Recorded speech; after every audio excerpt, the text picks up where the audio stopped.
very important role, and I realised this quite soon when I started my PhD. Although writing doesn't come naturally, I realised that writing has a great way of synthesising ideas, and it's something I felt that I've never thought about writing as a way of synthesising ideas. I always did it in different forms. So although I felt it was probably a challenge for me to engage with the writing process, I knew it was necessary. Being dyslexic, spelling is an issue, but I think the bigger issue is articulation of ideas and putting them forward in a way that someone can understand. I've probably engaged in the writing process through developing my own structures to engage in the writing process. There's been several steps. I would kind of call it a three think steps, because I always have 3 steps of thinking before passing it on and sharing it with other people. The first step for me is actually mapping out the ideas I have. And the mapping actually comes from me first of all immersing myself in the literature. Okay, so I don't just jump straight to the mapping. It's more about working out again who's in the field and who do I need to put in. So for example, if this is one chapter, I will work out the argument first, and then I map it out more thoroughly in a Word document, just the key points that I've put out. So, and that's really based on critical thinking. So I map the whole argument out. This will be my first think that I have. And then after that, I take this part here and I sit down and I go through it more thoroughly, writing up the argument, bringing in references.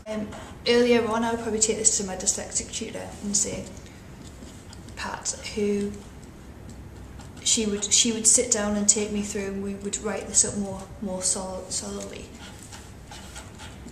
So this is Pat, and Pat's really good at trying to, is this what you're trying to say, or is this what you're trying to say? It's more of a questioning process and a dialogue that I have with her. And then, so that's my second think. Then what happens after that is on my third think, I go back through it, go back through the argument. I use some voice software to read it back. And when I start to read this back, I can hear the argument in my head, I can hear where it doesn't fit.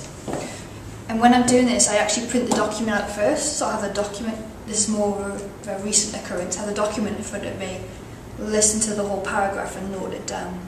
Because if I don't, I'm stopping and starting, so I highlight one sentence and I don't get the gist of the conversation that's been put forward. And after I've voiced it, I'm kind of happy at that point to pass it on to other people. And whereas, like during my PhD, I would start in the middle of it, I would probably have given it to my tutor then. Now I would, after I'd voiced it, I would give it to my tutor there, my dyslexic tutor. So she would look through it and she finds it a lot less errors. But however, when I do get tired, and obviously the stress of the PhD near the end of it, sometimes I did find myself straying back to my second think, and I knew I shouldn't really be doing it. But at that point, I knew that there was no way of, I just couldn't engage with this voice part, because when I first actually voiced something through, I found it so draining that I needed to have sleep. And it wasn't something that I was used to, but I knew that I had to take it to the next step. And even if Pat doesn't look at this, my dyslexic tutor, if she didn't look at it at that point, I still know I'm quite confident to send it to someone else and they could read it. So after I've had this, I'm happy to share it with other people, but however, before I do that, I think of, I consider key questions.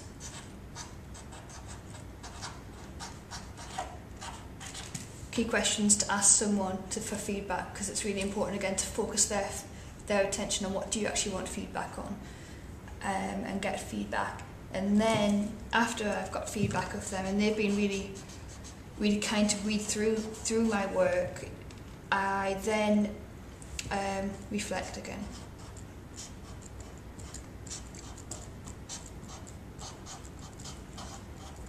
So it's a process of reflecting and taking in what the questions are, and if it's a big advice that they've got, then I'll maybe go back through the process again, depending on what advice that they've got. So it's definitely a 3-stage of thinking and then sharing out the approach. And I'd say the first part of this process, the critical thinking part, is most important, because you can't go to writing the argument unless it's really sound.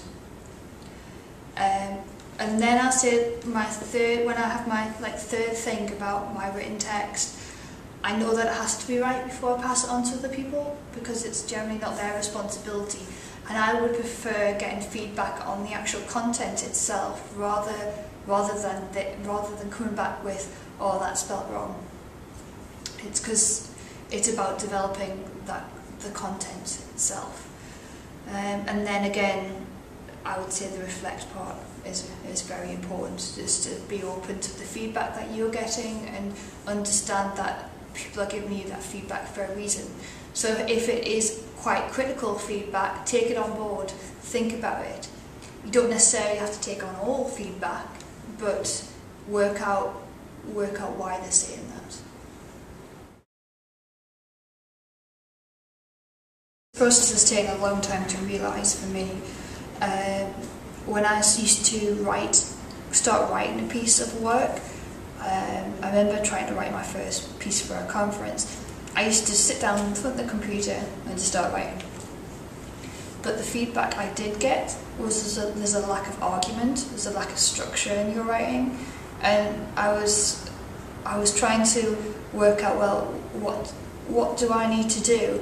And when I did read the critical thinking book and structuring an argument, it did make sense that you need to put these points in to actually create an argument. You need to say what you're saying and then say 2 points that support it and then write your conclusion. Although very simple, it's very effective.